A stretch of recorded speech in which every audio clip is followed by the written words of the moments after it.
Jesus e seus seguidores foram à cidade de Cafarnaum. Quando chegou o sábado, entrou na sinagoga e começou a ensinar. O povo ficou admirado com seu ensino, pois ele falava com verdadeira autoridade, diferentemente dos mestres da lei. De repente, um homem ali na sinagoga, possuído por um espírito imundo, gritou: "Por que vem nos importunar, Jesus de Nazaré? Veio para nos destruir?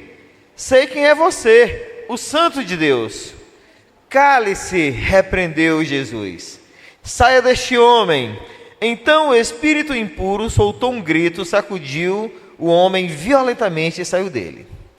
Todos os presentes ficaram admirados e começaram a discutir o que tinha acontecido. "Que ensinamento novo é esse?" perguntavam. "Como tem autoridade? Até os espíritos impuros obedecem às ordens dele." As notícias a respeito de Jesus se espalharam rapidamente por toda a região da Galileia. Irmãos, para a gente ter aqui um panorama deste acontecimento, é interessante a gente lembrar primeiro que os judeus dos dias de Jesus, eles herdaram um costume do Antigo Testamento de que toda vez que alguém era ungido, escolhido para uma tarefa, ele tinha que dar provas do seu chamado. Marcos já havia dito que Jesus era o Messias e que era o Filho de Deus. O próprio Jesus já havia derrotado o inimigo no deserto. Agora era hora dele dar provas no meio do povo, na vida cotidiana comum da Galileia, do povo galileu, de que aquela escolha que Deus fez dele lá no dia do batismo, lá no deserto, era de fato verdadeira, que ele não era um impostor. Por isso ele está saindo aqui, está indo para o meio do povo, está indo para a vida cotidiana da Galileia, para dizer que ele de fato era o Messias. Se as primeiras experiências foram isoladas, agora ele está no meio da comunidade. Nesse momento aqui, específico desta narrativa, aqui quando chega o versículo 21, Marcos começa a descrever o ministério de Jesus de uma forma mais detalhada. Até então, ele tinha falado de uma forma assim um tanto genérica. Veja que aqui no versículo 16, ele diz assim, Marcos 1,16: "Enquanto andava à beira do mar da Galileia, Jesus viu Simão e seu irmão André." Bom, o mar da Galileia tem uma extensão enorme. Marcos diz simplesmente que Jesus estava à beira do mar da Galileia, em algum momento. Mas agora, aqui no versículo 21, ele dá uma posição, uma localização bem específica. Ele diz que ele está em Cafarnaum, que ficava às margens do mar da Galileia, e que, inclusive, era a cidade onde Pedro e André, Tiago e João moravam. Vejam que agora Marcos está sendo mais específico, dizendo exatamente onde Jesus estava. Por que isso é importante para a gente compreender o todo, irmãos? Porque assim a gente consegue acompanhar os passos de Jesus. Nós já vimos que ele foi batizado na Judeia, lá na planície do Rio Jordão, né? Quando ele sai de lá, quando João Batista é preso, ele vai para a Galileia e ali ele fixa o seu ministério por um tempo.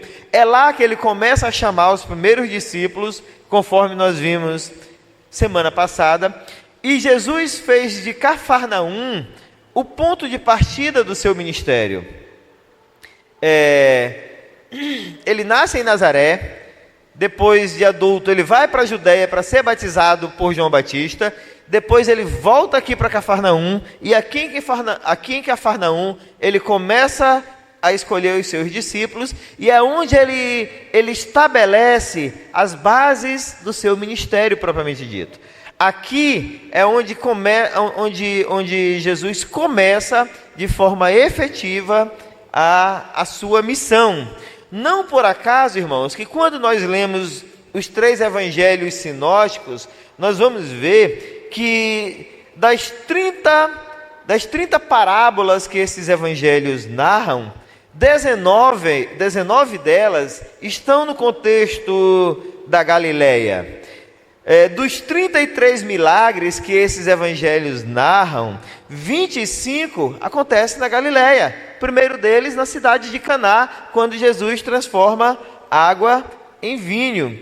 É na Galileia que acontece também o Sermão do Monte, a Transfiguração. É onde Jesus sobe aos céus. Vejam que depois da sua ressurreição, ele diz aos discípulos: me aguardem na Galileia que eu estarei indo para lá. Então, vejam que a Galileia foi um local onde o ministério de Jesus aconteceu de uma forma muito intensa. E é interessante a gente observar também um outro detalhe aqui que Marcos apresenta. Além dele, aqui ele começa a dar mais intensidade, ele começa a mostrar mais os detalhes do ministério de Jesus. Aqui exatamente a partir do versículo 21, ele traz uma intensidade enorme dos acontecimentos. Eu falei para vocês, alguns dias atrás, que entre os versículos 13 e 14, depois da tentação de Jesus e a sua ida para a Galileia, nos versículos 13 e 14, se passaram mais ou menos um ano, da vida de Jesus. Foi ali quando deu tempo de João Batista ser preso, Jesus volta para a Galileia, fixa seu ministério lá. Então se passa mais ou menos um ano entre os versículos 13 e 14. Já entre os versículos 21 e o versículo 38, se passam cerca de 24 horas. Mas são 24 horas muito movimentadas. Vejam que o dia começa aqui no versículo 21 com Jesus indo para a sinagoga. É um sábado, Jesus vai para a sinagoga. No versículo 29, que nós ainda nem vamos chegar nele hoje, Jesus se encontra na casa de Pedro, possivelmente meio-dia. À noite, no versículo 32, ele está na rua. Observe comigo que ele está em algum lugar da cidade de Cafarnaum, pregando e as multidões o ouvindo. E lá no versículo 38, o dia está amanhecendo e ele está saindo de Cafarnaum com alguns dos seus discípulos. Então, vejam que Marcos dá-se uma intensidade muito grande ao ministério de Jesus aqui nesse momento. E aqui no primeiro episódio dessas 24 horas, vejam, Marcos dividiu o dia de Jesus em 4 episódios, né? Ele indo para a sinagoga, ele na casa de Pedro, ele pregando na rua e ele saindo da cidade de Cafarnaum. Aqui nesse primeiro episódio, que é quando ele vai para a sinagoga, Marcos está enfatizando um momento em que Jesus vai ensinar, mas que esse seu ensino foi interrompido por um homem possesso. Esse fato, queridos, ele está narrado aqui não porque chamou a atenção de Pedro, que foi quem contou essa história para João Marcos. Ele é central na narrativa porque o que levou à reação do espírito maligno, vejam bem, Jesus vai à sinagoga, sábado de manhã, ele começa a ensinar. De repente, um espírito maligno tem uma reação.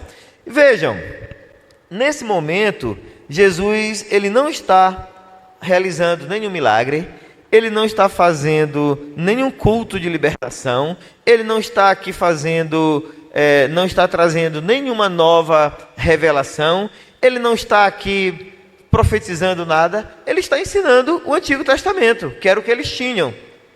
E o que provoca a reação desse homem possesso é justamente o fato de Jesus estar ensinando a palavra de Deus. Ele não está falando aqui de cura, de libertação, de prosperidade, de nada desse tipo. Ele está simplesmente ensinando. E isso provoca a reação desse homem. Nós vamos ver logo mais as razões que levaram esse homem possesso a reagir tão mal ao ensino de Jesus Cristo.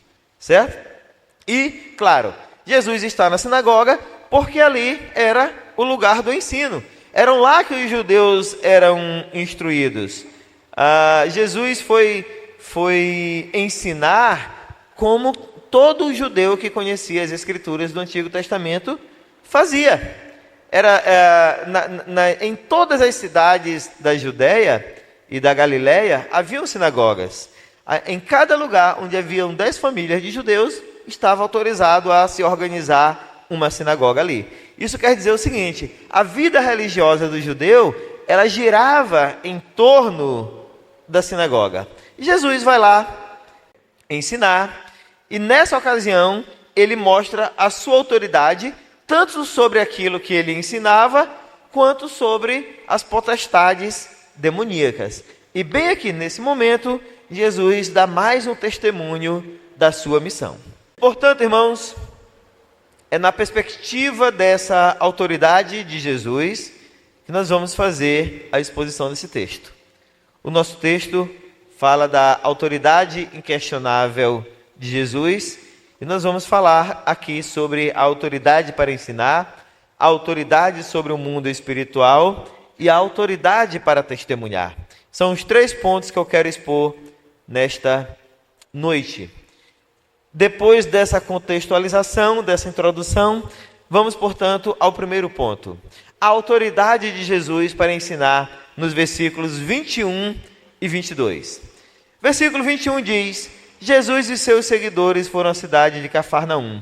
Quando chegou o sábado, entrou na sinagoga e começou a ensinar. O povo ficou admirado com seu ensino, pois ele falava com verdadeira autoridade, diferentemente dos mestres da lei. Os escribas eram os especialistas da lei no tempo de Jesus. Eles foram os precursores dos rabinos e dos mestres da lei judaica. Eles surgiram no tempo lá do exílio babilônico. A sinagoga surgiu no tempo do exílio babilônico, quando os judeus que foram levados para o exílio ficaram privados do templo. Então eles começaram a se organizar nas sinagogas. Eles estavam privados do templo, estavam privados dos sacrifícios, estavam privados da lei escrita, então só sobrou a sinagoga como lugar de ensino. Quando termina o exílio babilônico e eles retornam para Jerusalém, o templo foi reconstruído, mas os escribas especialmente, eles deixaram o serviço no templo para os sacerdotes, deixaram a vida política para o sinédrio, que era formado pelos sumos sacerdotes, e eles se dedicavam a ensinar nas sinagogas. E justamente porque os escribas tinham uma vida muito ativa na sinagoga, eles iam influenciando o povo através daquilo que eles ensinavam, através da interpretação da Torá, que eles repassavam para o povo, né? E, consequentemente, através da manutenção da tradição judaica. Era muito comum, portanto, os escribas recorrerem aos escritos de outros grandes mestres, né, para dar credibilidade ao que eles diziam, de modo que eles iam repassando a tradição, iam repassando os costumes às próximas gerações.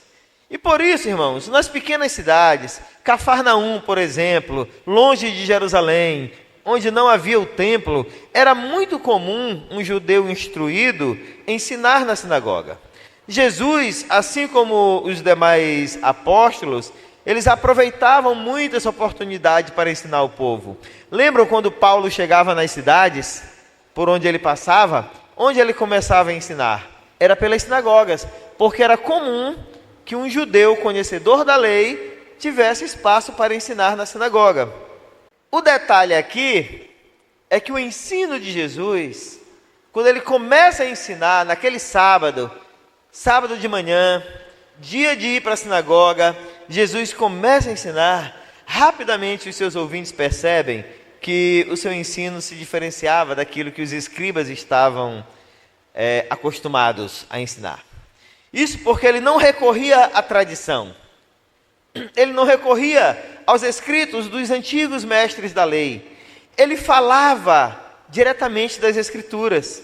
E ele falava com uma autoridade que até então eles não tinham conhecimento. E por que Jesus falava com tanta autoridade, irmãos? Porque ele falava, quando ele estava falando da lei, ele estava falando de si mesmo. Quando ele está expondo o Antigo Testamento, ele está falando de si mesmo. Por isso ele está falando com uma autoridade que os judeus não conheciam.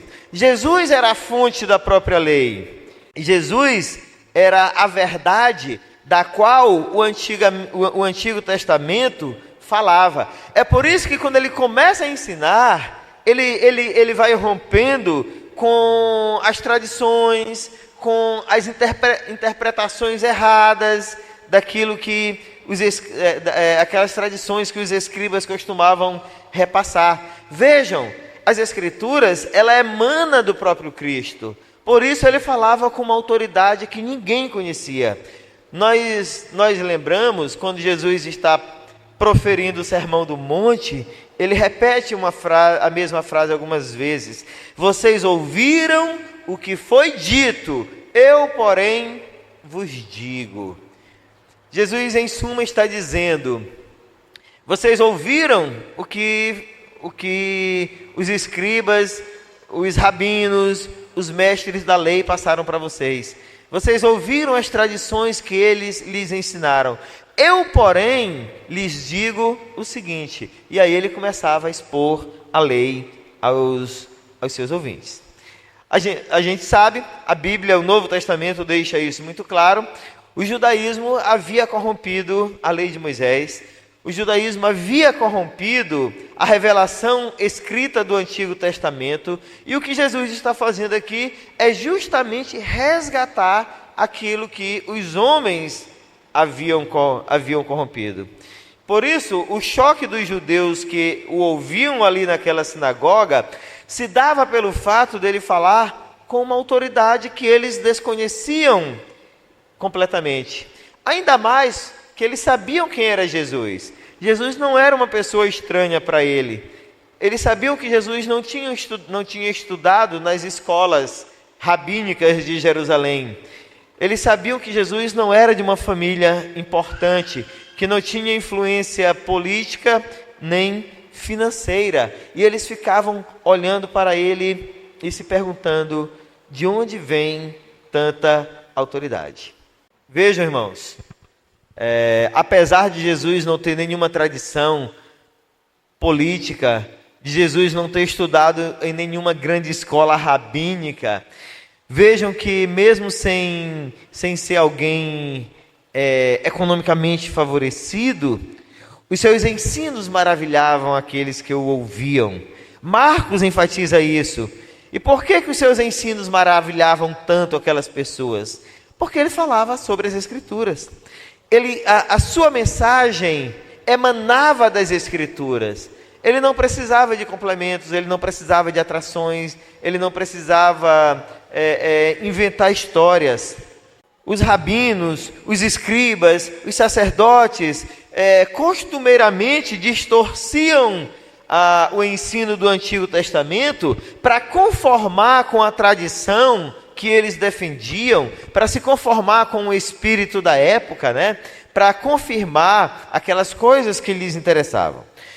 Muitas vezes isso era comum. Esses escribas, eles tinham mais interesse em ensinar as suas próprias opiniões do que ensinar a lei de Moisés, do que ensinar o Antigo Testamento, de maneira que eles não tinham zelo e nem compromisso com a forma com que ensinavam. O que eles queriam mesmo era que as suas opiniões e as suas tradições fossem aceitas, e assim eles recebessem o reconhecimento de serem pessoas fiéis à tradição dos judeus. Eles não tinham interesse em usar o ensino para que o nome de Deus fosse glorificado. Consequentemente, irmãos, esses ensinos se tornaram um emaranhado de leis baseadas nos costumes que apenas escravizava o povo e os deixava presos em superstições e tradições caducas que nunca os levavam a lugar nenhum.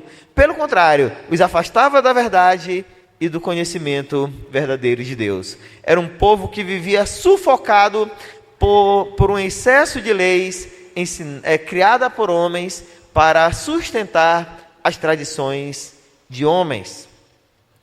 E justamente por romper com esse padrão de ensino e ensinar com uma autoridade singular, foi que Jesus teve nos escribas os seus principais opositores. Não por acaso que só aqui no Evangelho de Marcos, das 19 vezes que os escribas são citados, em 15 vezes eles estão fazendo oposição a Jesus. E é bom lembrarmos que não somente os escribas faziam oposição a Jesus. Os sacerdotes faziam, os mestres da lei faziam, fariseus, saduceus, herodianos faziam oposição a Jesus.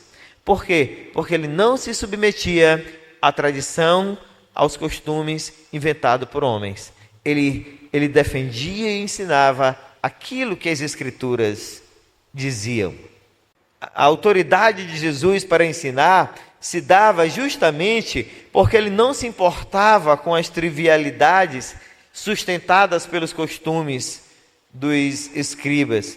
Quando Jesus ensinava as Escrituras, ele falava da vida aqui, mas com um propósito eterno. Os escribas e rabinos falavam de coisas passageiras, de satisfações para hoje, de coisas que iriam massagear o ego para hoje, coisas do tipo que a gente ouve frequentemente por aí: você é cabeça, você não é cauda, você é melhor, você é isso, você merece, você tem direitos, você é filho do rei, você. Jesus não ensinava trivialidades passageiras. Ele ensinava com o propósito de que aquelas pessoas entendessem que elas caminhavam para a eternidade. Por isso, seu ensino foi tão questionado, foi tão perseguido, mas também foi um ensino com autoridade.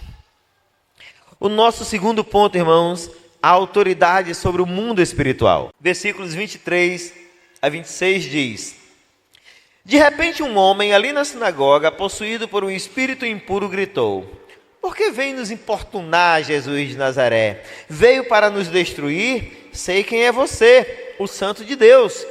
Cale-se, repreendeu Jesus. Saia deste homem. Então o espírito imundo soltou um grito, sacudiu o homem violentamente e saiu dele.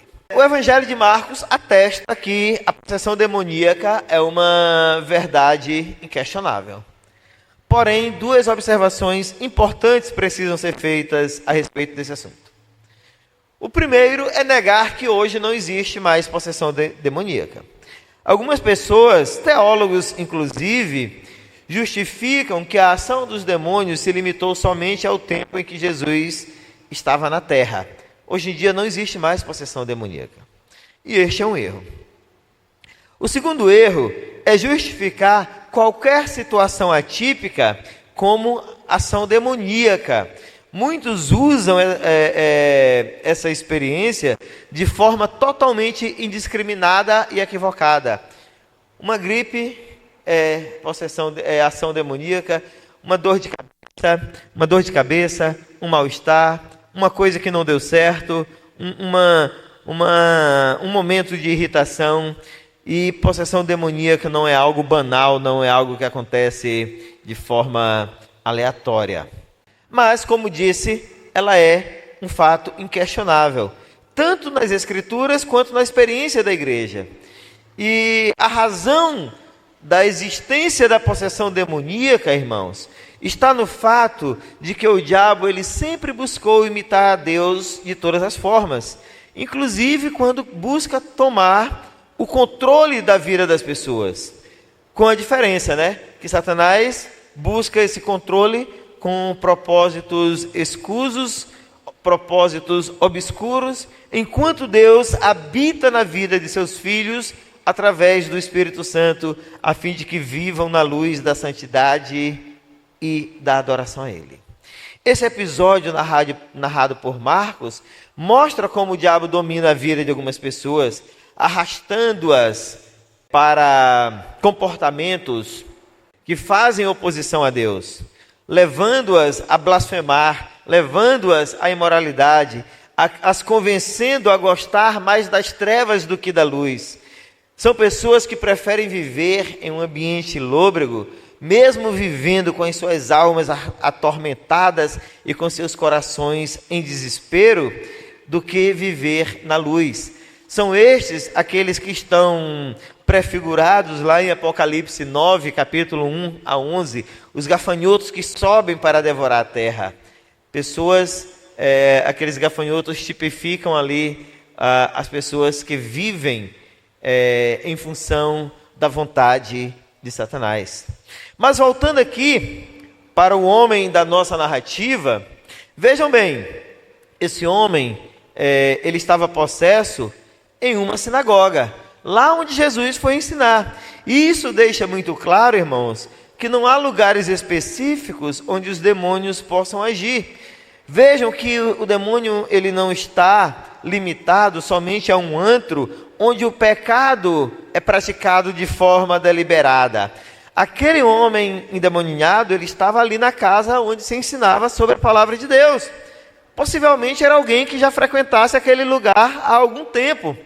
Talvez já tivesse ouvido inúmeras vezes algum ensino sobre a lei. Quem sabe até participava de alguma atividade. Mas era alguém que estava lá apenas camuflado. É importante perceber também, irmãos, que ele não temia estar na sinagoga. Às vezes a gente cria uma falsa ideia, muito extraída de filmes, né? Que alguns filmes gostam de mostrar. Filmes medievais, eles têm sempre essa cena. Quando o lobisomem, quando um monstro, uma coisa, começava a atacar o povoado, para onde o pessoal corria para se refugiar? Para a igreja, né? Porque lá na igreja o bicho não entra, né? Assim? Isso aí é coisa de filme, tá, irmãos? Isso é coisa de filme. Esse homem, ele não temeu estar na sinagoga.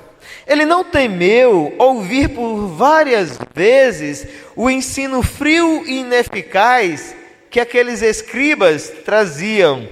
Vejam que ele estava lá, calma e sorrateiramente influenciando pessoas e desvirtuando pessoas do bom caminho, fazendo pessoas acreditarem mais em si mesmas do que na verdade das Escrituras, fazendo pessoas achar que eram melhores do que outras, porque não faziam as coisas que os outros faziam. Enquanto isso, despertando o orgulho, massageando o ego, estimulando a vaidade das pessoas, ele as afastava da humildade e da dependência de Deus. Veja, esse endemoniado aqui dessa sinagoga não era um sujeito degrenhado que babava enquanto estava ali. Era uma pessoa tranquila e sorrateira que estava ali infiltrada naquele lugar. Ele só reagiu mal quando Jesus chegou na sinagoga e começou a ensinar a verdade. Nesse ponto, quando ele é confrontado com a verdade, ele não consegue mais disfarçar os seus intentos malignos. Afinal de contas, quando o Salvador chegou ali, as trevas não resistiram à luz. No lugar onde Jesus está, irmãos, não é possível os demônios permanecerem. Como eu disse, talvez aquele homem possesso já frequentasse aquela sinagoga há algum tempo. Mas ele nunca havia sido incomodado, porque a verdade, de fato, nunca havia sido ensinada. Mas quando Jesus chega, ele finalmente se manifesta. Observem aqui, irmãos, que esse homem, ele não assustava ninguém. Ele não amedrontava ninguém. Era um cara legal, né? Mas observem outro detalhe também. Ele sabia quem Jesus era, Bem aqui no versículo 24 ele diz, né? Porque vem nos importunar Jesus de Nazaré. Ele sabia até onde Jesus tinha nascido. Veja que enquanto o povo estava admirado do ensino de Jesus, ele já sabia de quem se tratava. Eles já sabiam, ele já sabia que o poder deles, que até aquele momento tinha influenciado pessoas, agora seria removido dali daquele lugar. Ele sabia que o reino de Deus estava se estabelecendo e por isso eles haveriam de se retirar. E vejam que o conhecimento dele a respeito de Jesus era um conhecimento muito específico. Ele conhecia tanto a origem humana quanto a origem divina de Jesus. E ele não questiona. Ele diz, porque vem nos importunar Jesus de Nazaré. Aí continua, aqui no final do versículo 24. Sei quem é você, o Santo de Deus. Ele identifica Jesus como homem e como Deus. Ele tinha ali uma clareza muito evidente a respeito de Jesus. Ele não se admirou quando Jesus chegou, porque ele já sabia quem era Jesus, enquanto os frequentadores da sinagoga ainda estavam tateando para saber quem era esse homem. Uma outra observação importante aqui do versículo 24, olha só como ele diz: veio para nos destruir, ou algumas versões, né? Vieste para perder-nos? Essa pergunta desse homem possesso, irmãos, atesta que os demônios que habitavam nele sabiam que a presença de Jesus implicava na derrota deles. Sabia também que Jesus era o juiz que havia de condená-los eternamente na cruz. Eles já sabiam disso. E prova está no fato de que eles temiam tanto a Cristo, que ali naquele momento, eles imaginavam que já seriam lançados no lago de fogo e enxofre, conforme Mateus capítulo 8, versículo 29, promete, né? Que Satanás e seus demônios serão lançados no lago de fogo e enxofre. Aqueles demônios que habitavam aquele homem, eles temeram tanto a Cristo, que eles imaginaram que isso iria acontecer naquele momento. E ainda não era naquele momento. Mas a gente pode perceber na continuidade desse acontecimento que Jesus age de um modo completamente diferente, tanto do que os demônios imaginavam, quanto daquilo que a gente vê hoje por aí, como por exemplo, no neopentecostalismo, né? Quando você vê algum culto neopentecostal, o demônio faz farra, né? Ele dá entrevista, né? Ele descobre segredo de pessoas, né? Ele diz para onde ele vai, ele diz de onde ele veio, para o culto para ouvir o demônio, né? O demônio, em alguns cultos pentecostais, ele é o personagem central, né? Embora, queridos, não nos surpreendemos em saber que aquilo ali é puro charlatanismo, né? Não existe possessão demoníaca nenhuma. Mas aqui, neste caso, que foi um caso verdadeiro, Jesus não pergunta o nome do demônio, nem não pergunta quantos são, ele não usa nenhum objeto para exorcizar esse demônio, ele não usa óleo do Monte das Oliveiras, ele não usa água do Rio Jordão, ele não usa sal do Mar Morto, ele não usa absolutamente nada, ele apenas ordena que os demônios saíssem. Vejam como Jesus reage no versículo 25. Cale-se. Essa palavra cale-se aqui, irmãos, significa literalmente, seja amordaçado, não fale. Isso quer dizer o seguinte: Jesus não queria papo com o demônio. Ele não queria estar ali entrevistando o demônio, fazendo média com o demônio. E nem queria, Jesus dispensava o reconhecimento que aqueles demônios tinham dele. Olha, você, Jesus de Nazaré, Filho de Deus. Jesus dispensa esse reconhecimento. Com isso, ele mostra que ele tem autoridade sobre o mundo espiritual. De maneira, irmãos, que nós podemos acreditar que os demônios, eles só agem até onde Deus permite.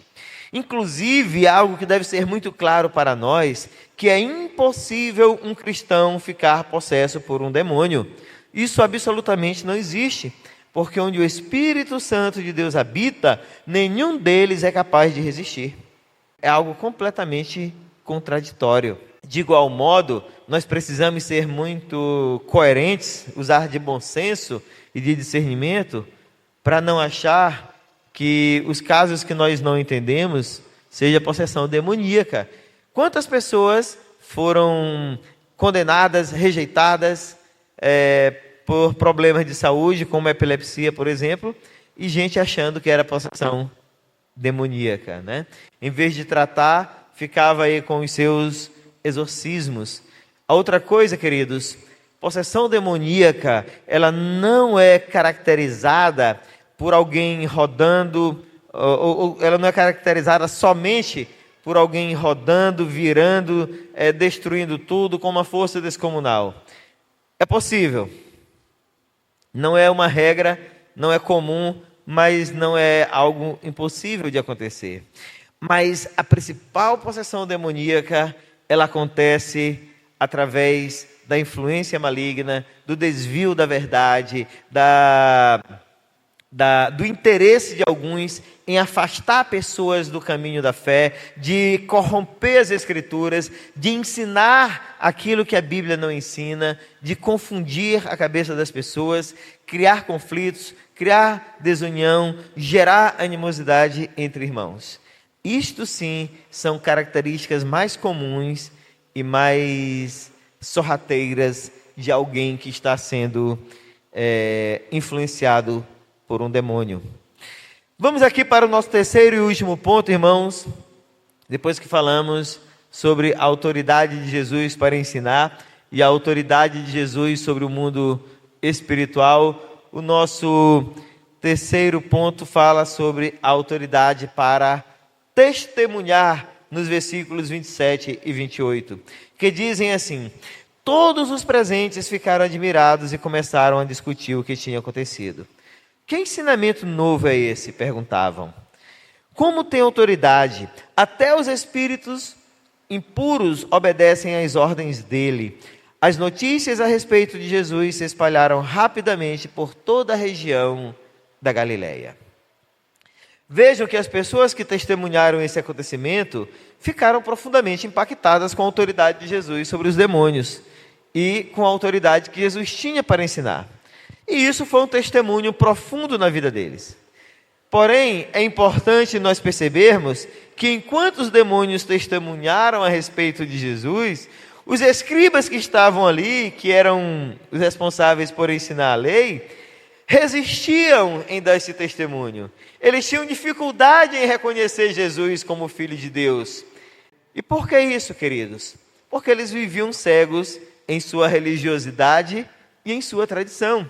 Eles preferiam os seus costumes e a sua religiosidade do que reconhecer que Jesus era realmente o Filho de Deus. Jesus, entretanto, os impactou primeiro pelo ensino, nos versículos 21 e 22, depois pela autoridade no mundo espiritual e finalmente agora pelo testemunho que ele estava dando. E em grande medida, esse espanto daquelas pessoas era resultado principalmente da ignorância religiosa e da incredulidade em que eles viviam, porque eles ensinavam e ouviam e eram ensinados regularmente sobre o Antigo Testamento, sobre a lei, que fala sobre Cristo, mas não foram capazes de reconhecê-lo quando o encontraram. É interessante, né, irmãos? De vez em quando aparece por aí uns pregadores, uns profetas, e as multidões correm para ouvir aquele profeta. O cara é bom de papo, o cara é articulado, é artista, né? E corre aquela multidão. Olha, lá tem um pregador que ele faz isso, ele cura, ele liberta, ele expulsa o demônio, ele cura do câncer, ele cura de qualquer doença, e o povo corre para lá para ouvir. Normalmente, quando isso acontece, queridos, as pessoas que correm para lá são pessoas que não têm conhecimento das Escrituras. Eles estão atrás de solução rápida para seus problemas, eles estão atrás de um curador, eles estão atrás de alguém que os livre de uma situação que eles mesmos não estão muito dispostos a a lutar para se livrar, né? Vejam que os judeus dos dias de Jesus, eles foram incapazes de reconhecer a Cristo porque viviam na ignorância da tradição e dos seus costumes, mas a autoridade de Jesus para testemunhar a respeito do reino de Deus, a respeito do Pai que o enviou, a respeito do Espírito Santo que faz a obra da regeneração e a respeito dele mesmo como o Messias prometido, era uma autoridade que foi reconhecida por Satanás. Aquele homem demoniado lá mostra isso. Ela foi reconhecida pelos anjos que o honraram lá no deserto quando o alimentaram depois da tentação, né? Ela foi reconhecida pelo Pai quando disse lá no dia do seu batismo: este é o meu filho amado em quem me comprazo. Até mesmo a natureza, a criação, reconheceu e testemunhou que Jesus era o Filho de Deus. Quando Jesus disse para o vento parar e para o mar se acalmar, eles obedeceram. Ou seja, irmãos, o céu e a terra testemunharam a respeito de Jesus e sua autoridade. Somente os religiosos não conseguiam reconhecer que ele realmente era o Messias prometido. Eles estavam tão dominados por seus próprios padrões de verdade, eles eram tão orgulhosos, eram tão convencidos de que eram melhores que os demais, que eles não conseguiam ver a autoridade do testemunho de Jesus. Para um judeu tradicional,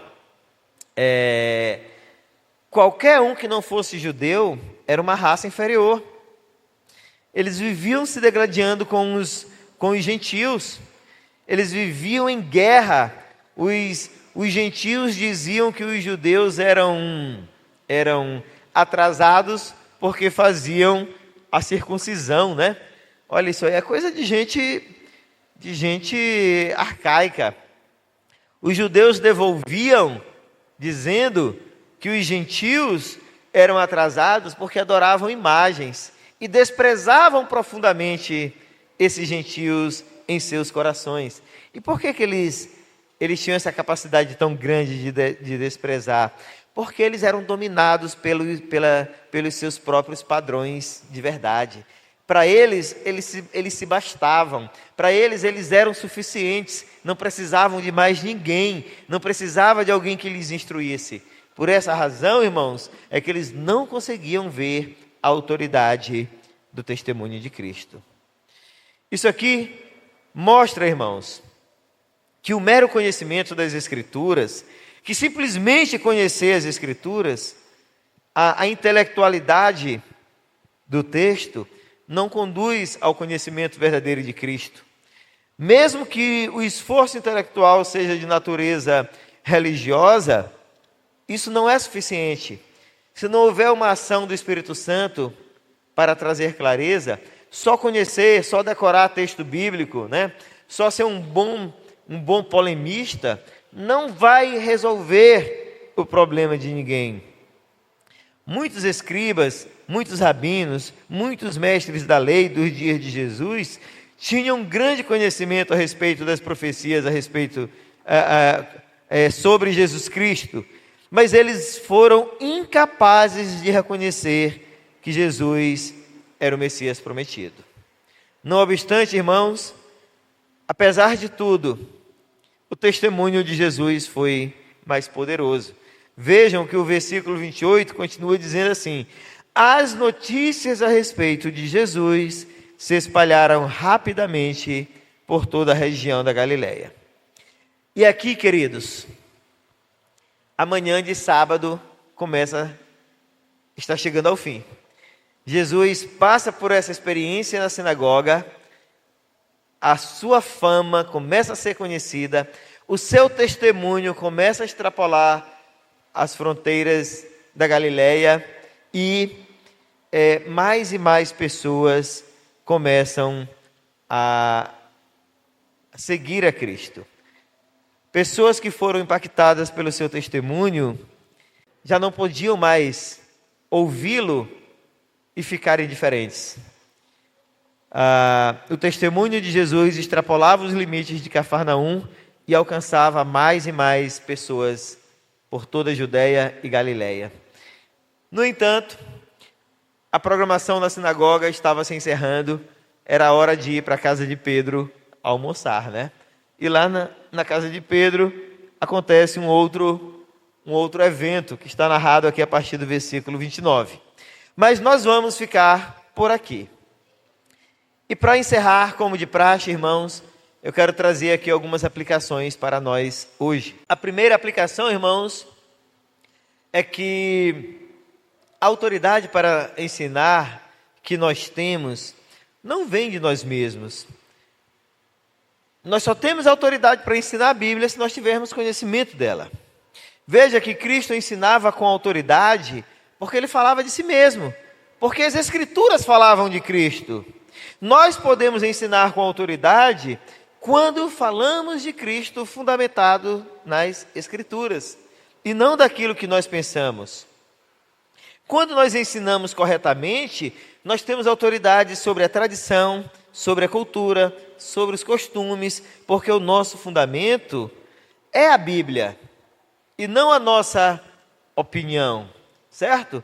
Por muitas vezes, queridos, sem perceber, nós vamos nos acostumando com a cultura da nossa época.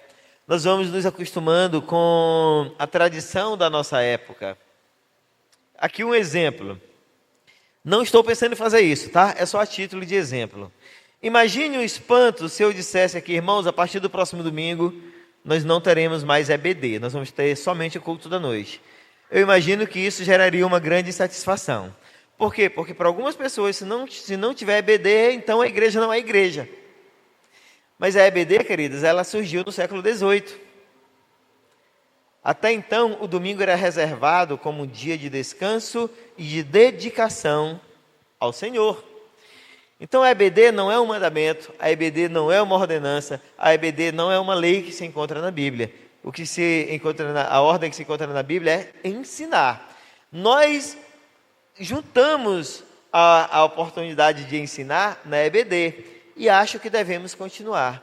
Mas ela é fruto de uma tradição, certo? E não de uma ordem, não de um imperativo de Deus. O mais importante, seja na EBD, seja em casa, seja no decorrer da semana, é que ensinemos as Escrituras com fidelidade. A segunda aplicação, irmãos, é que a autoridade espiritual que nós temos, ela não está fundamentada em nós, e nem em qualquer objeto que nós tenhamos, né? Numa cruz, por exemplo, né? Ela está fundamentada em Cristo. Por nós mesmos, nós não somos capazes de nada. Mas em Cristo nós temos autoridade sobre Satanás e sobre suas hostes malignas.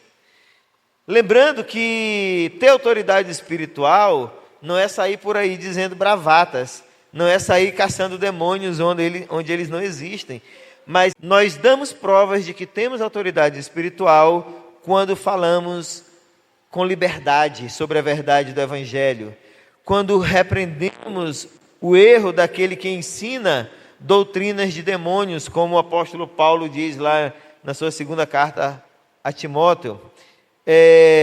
Nós temos autoridade espiritual quando nos posicionamos a favor dos princípios do reino de Deus e da sua igreja e rejeitamos os princípios do mundo. Autoridade espiritual não é dizer eu ordeno, eu declaro, eu determino, está repreendido, está isso, está aquilo outro. Isso aí, queridos, é puro jargão, isso aí é modismo. Isso aí não tem relevância nenhuma. A sua autoridade espiritual está no seu posicionamento ao lado da verdade do Evangelho. E finalmente, irmãos, a terceira aplicação é que nós temos autoridade para dar testemunho de Cristo, não por nosso próprio poder, mas pelo poder do Espírito Santo que habita em nós. É somente por Ele que falamos ousadamente de Cristo e de sua obra em nossas vidas. É somente por Ele que nós lutamos pela causa do Evangelho com um testemunho irrepreensível e incontestável diante dos nossos inimigos. Porque não agimos por conta própria, mas pelo poder do Altíssimo com o qual nós somos investidos. Que neste propósito o Senhor nos dê graça de avançar na missão que Ele nos confiou.